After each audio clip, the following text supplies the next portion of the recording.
Oke, jumpa lagi dengan Pak Dharma. Kita lanjutkan. Sekarang kita akan membahas tentang proses penulangan atau osifikasi. Nah, rangka kita berasal dari jaringan ikat embrional atau mesenkim. Setelah kartilago terbentuk, ya, pada saat kita masih kecil itu berupa tulang rawan, rongga yang ada di tengahnya akan segera berisi sel-sel pembentuk tulang atau osteoblas. Sel-sel ini juga menempati jaringan pengikat di sekeliling rongga. Sel-sel tulang terbentuk secara konsentris, artinya pembentukannya bermula dari arah dalam terus keluar mengelilingi pusat.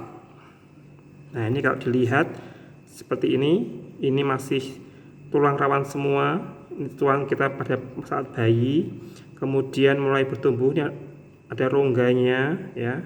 Kemudian mulai berisi osteoblas tadi dan ada berisi pembuluh darahnya, terus bertumbuh dan akhirnya membentuklah jaringan tulang yang keras, yang ada sumsumnya di tengahnya dan pembuluh darahnya, dan tulang rawannya ada di bagian atas dan bagian bawahnya ini.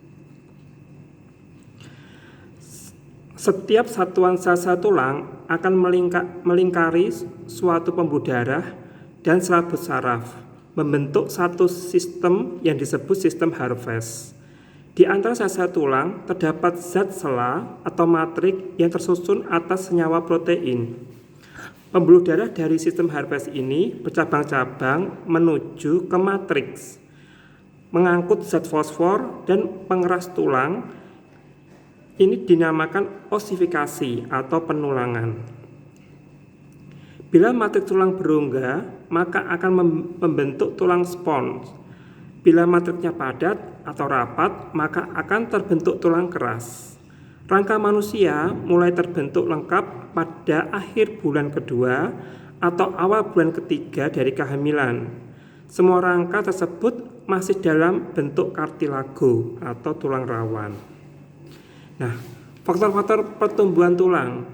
Pertumbuhan tulang dapat dipengaruhi oleh berbagai faktor, yaitu yang pertama faktor genetik.